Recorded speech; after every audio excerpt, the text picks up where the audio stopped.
Welcome, explorers. We get a little crazy around here, from exploring abandoned buildings to hiking to mountain biking to paddleboarding. We do it all. Oh, by the way, my name is James, and I am the ethnic explorer. Let's go.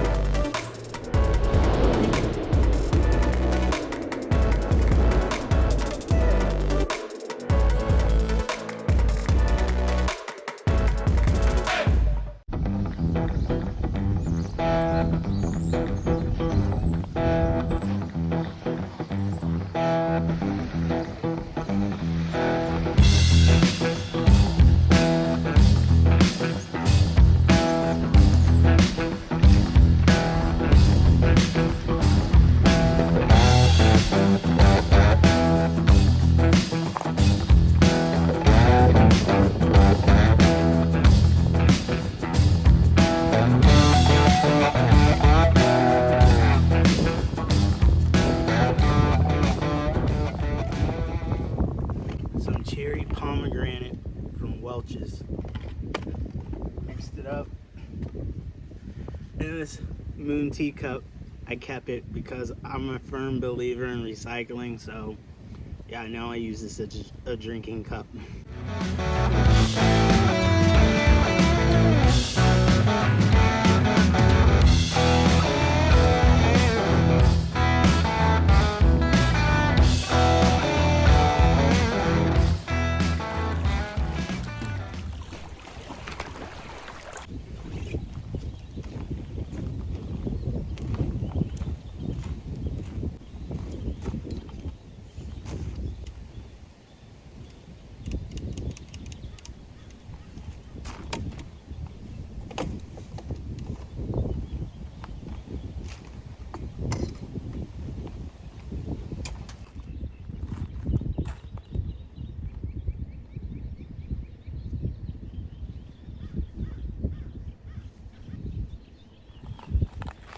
The only thing about today that sucked is,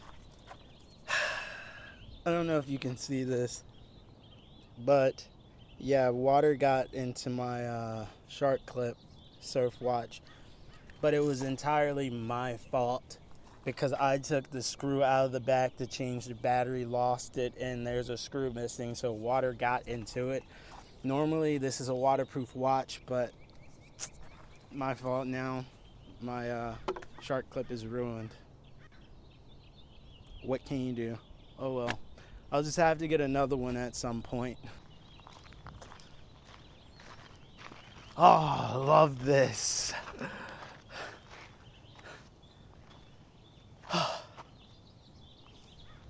Got the birds, the bees, the butterflies.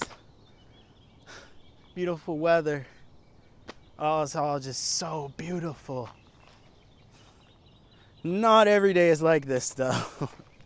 Today is just a really good day.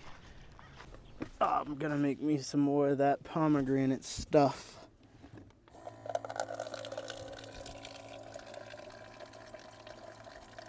That little electric pump has been amazing.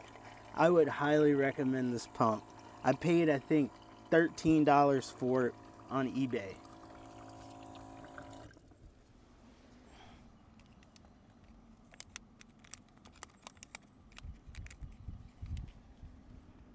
Every time I see a car, I hope this is not a negative interaction, but we'll see.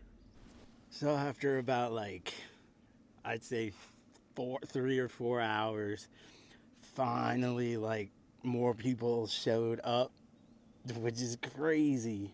I pretty much had this spot all to myself, did what I wanted to do, and as I was getting ready to pack up the paddleboard, which the paddleboard is packed up, people showed up. Hey, that's awesome. I love when you can have a spot like this to yourself. It's so dope.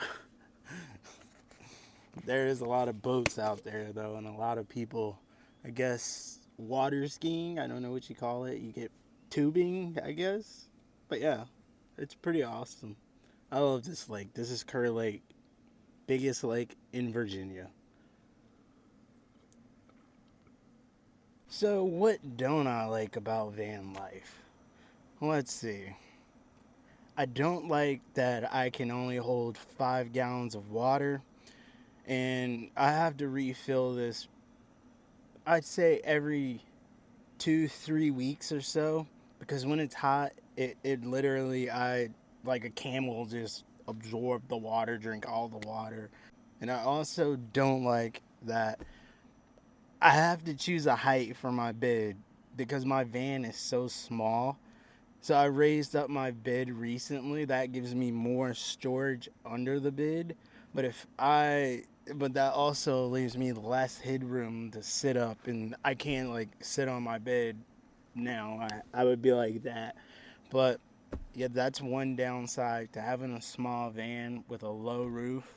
You have to choose an appropriate bed height, and if you want to sit on the bed or whatnot. This is probably one of the biggest downsides right now is the gas mileage, especially in my case. I have a 30-year-old van. My van on book gets 16 city and 20 highway. That's not too bad, but I doubt I'm getting that now. I got bigger tires, all terrain tires, so that's definitely gonna suck the gas out, and I may need a tune up. I don't know, the van has like 175,000 miles on it. I'm not sure exactly what all needs to be like tuned up yet.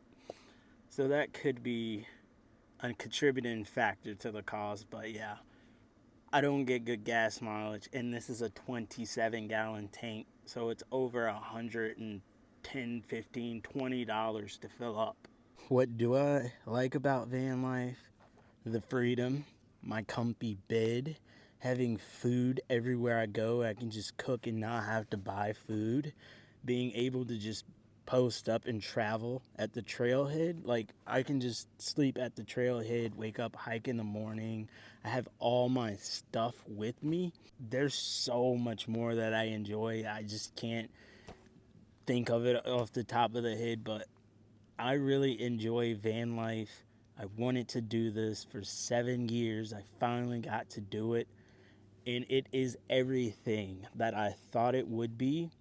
My bathroom situation is not a downside. I don't have a bathroom in here. I'll just go to the bathroom in the woods or a public toilet, which one is right there. I mean, I really don't mind. If I can't get out, I mean, just do the old bag and cat litter trick and throw it away. I mean, I don't care. That's not a downside for me. Maybe for you, shower situations, you got lakes, you got swimming holes, you got streams, rivers, showers at campgrounds, truck stops, public gyms. You can get a shower if you want a shower. I have a camp shower in here. I could literally fill up with water here, hang it on a tree, put my tarp up, or get a pop-up camp tent, and there you go. You have a shower. It's not that bad. So don't be afraid of that aspect of van life. Now, I'm not trying to convince you to do it, but if this is something you want to do, I'm just trying to give you some insights. And I've been doing van life for 1 year now, and I absolutely love it.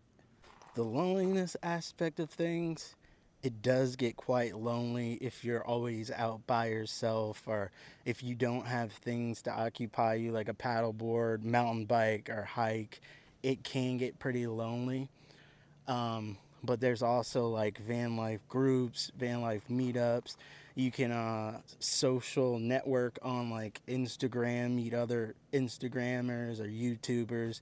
You do have ways you can combat that, but van life can get pretty lonely. So if you're a person that gets pretty lonely, think about it. Think about ways you can fill in that loneliness. And if you can, great, go for it. But if you can't, I don't know that van life would be the life for you. Staying warm and staying cool. How do I stay cool? I have a roof vent fan, so it pulls air out and it pulls air in. When I have my doors open and windows open, it pulls the air in and you can feel a breeze. Or when I turn on the fan mode, it literally blows the air around, and it cools you off. You're still gonna be like hot, but it's not gonna be unbearable. And then over here I have another fan which I can turn on, and it blows air right on me, so it's like a double whammy. This one's great for sleeping. If you like to sleep with a fan on, this one's battery power, can be charged by USB, and it lasts throughout the night and a lot of the next day. Got it from Walmart. It's great. Staying warm. You can do what I do. I have a 0-degree sleeping bag. I just bundled up on the bed and I sleep in the 0 degree. I'm in Virginia, so it doesn't really get super cold, so that's fine. Like 0 degree is more than I need. But if you're in a cold climate, they have diesel heaters, they have the gas heaters, and the propane heaters. The propane heaters are pretty much like a last resort, and if you get those, make sure you have like a CO2 or oxygen sensor inside of the van. That'll alert you if any exhaust or whatever is in there. And also, if you do use the propane, make sure a window's cracked so it doesn't just eat up all of your oxygen. Diesel heater, that's a great option. The cheap ones, I've seen they tend to go out, but I don't know if people are maintaining them right. Could be user error. I don't know, but it seems like they're good. They're cheap. So, hey, I mean, get it. See what happens. And then you have the gas heaters, which you can tap into like the gas tank if your van's a gas like mine. I don't know too much about those, but those are just some options that you can do, or you can just get a crap ton of blankets and bundle up. That's also an option that works. But yeah, that's just some things that you need to be aware of. Hopefully all of this chattering and stuff is not too loud, because I am on a dirt road. But hopefully this video gave you some insight. If you're thinking about van life, gave you some advice, some tips, or you found it useful. If you did, please feel free to like. Feel free to subscribe if you like van life content, outdoor content, adventures, just all of that goodness. And I really appreciate you if you've made it to the end of this video. I really appreciate it. But I'm gonna end it here. And if it's something that you want to know, or something you think I've missed, please feel free to comment. I'll be happy to get back to you. And as always, explorers, peace, love, and have a great day wherever you are.